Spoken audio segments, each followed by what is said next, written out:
Hello and welcome to my garage. Back again with a 1975 Bricklin, serial number 1049, and we are doing video number 3 in a series of 3 addressing the previous owner's information and how I came about getting it. So dive into it real quick here with the first slide and just go over real quick. All of the information that I got came from this gentleman right here. He was gracious enough to talk to me on the phone for about an hour and a half, and honest enough to say that he didn't know the first owner very well. The first owner came into his life late in the first owner's life, and he had already taken ill with some mental issues. So the information that he had was the best he could give, and I appreciate that. So real quick here, the first owner and his wife didn't have any children. When the first owner's wife took ill, her best friend became her caregiver along with the first owner, and they hit it off and ended up getting married after she passed. So that is how this gentleman, who became the first owner's attorney in fact, got to know some of this information and knew a little bit about the car. So as you can see there, I'm just gonna let you read over some of that, but let's jump down to number 4 here, where the first owner was active in the Bricklin club community, and I think he was actually part of a couple of the clubs. Can't say for sure exactly which ones. Well, I know the banter he was for sure. He's listed in that newsletter, the directory, and you'll get that with the sale.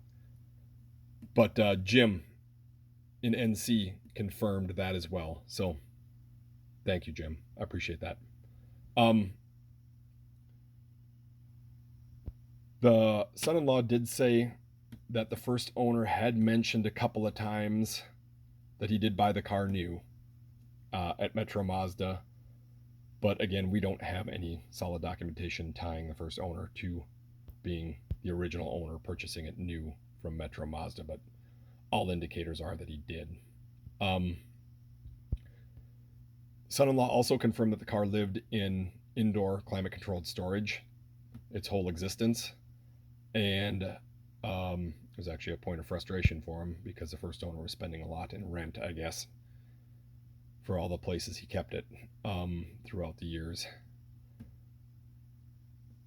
In this one, number 6, of course, the first owner created a lot of documentation. If you saw the documentation videos I did, you will know that. And if you haven't, check it out. There's a lot of really cool information in there. But for sure, I believe he spent more time documenting stuff on the car than actually driving it. And he's like everywhere you go. Here's his thoughts here on some stuff. I mean, he kept notes all over the place. It's crazy. But it's cool too.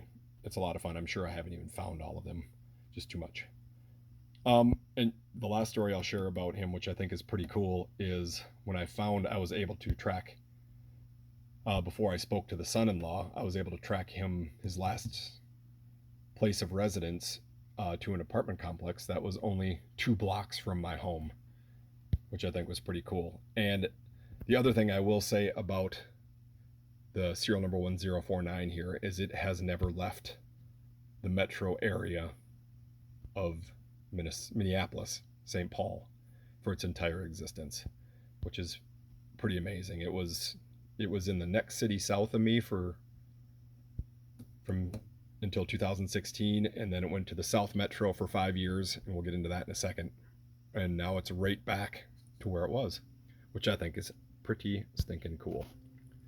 So let's get into the gentleman who I bought it from. Was lucky enough to have a Minnesota dealer's license. And when you have a Minnesota dealer's license, you can go on the title of a car, but not go into the ownership chain of the car. So this is the title I got from the gentleman who I purchased the car from. And he purchased it from the first owner. And what happened was, and this information was confirmed by the son-in-law too, and actually this document right here, that the first title was lost for the car. So they had to get a duplicate title.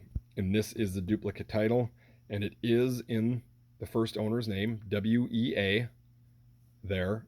And it was issued on 7/22 of 16. And we'll get into that in a second. I'm pointing that out for a reason. Here is the information for the gentleman who I bought it from. That has his dealer's license information on it. So it's in the first owner's name, care of the Minnesota dealer. And you can see here the car was technically sold on 8/16 of 16. So this title was passed to me by this gentleman. And let's let you see the information I have on this gentleman. He did confirm that he picked the car up from an indoor climate controlled unit in 2016. And when I picked the car up from him, it was in his climate controlled garage. So, that's why I made so many videos on the car too, to try to let it speaks for itself. The condition of the car is it's amazing.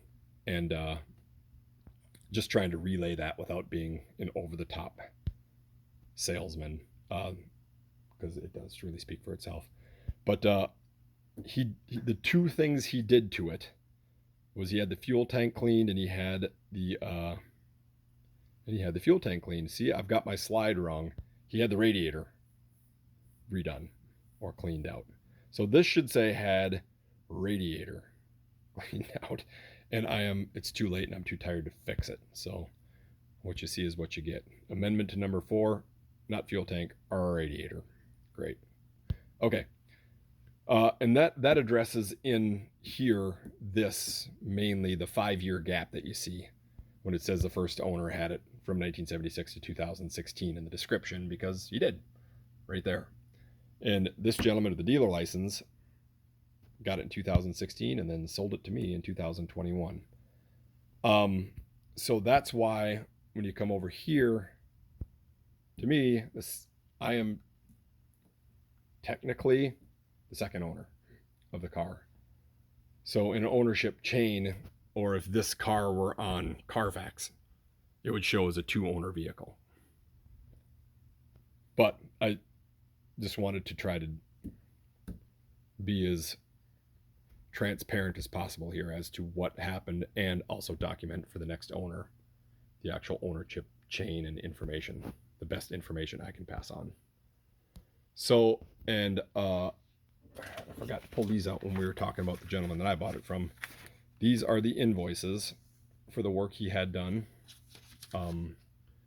This one is for the fuel tank that was cleaned out and sealed. And then this one is for the radiator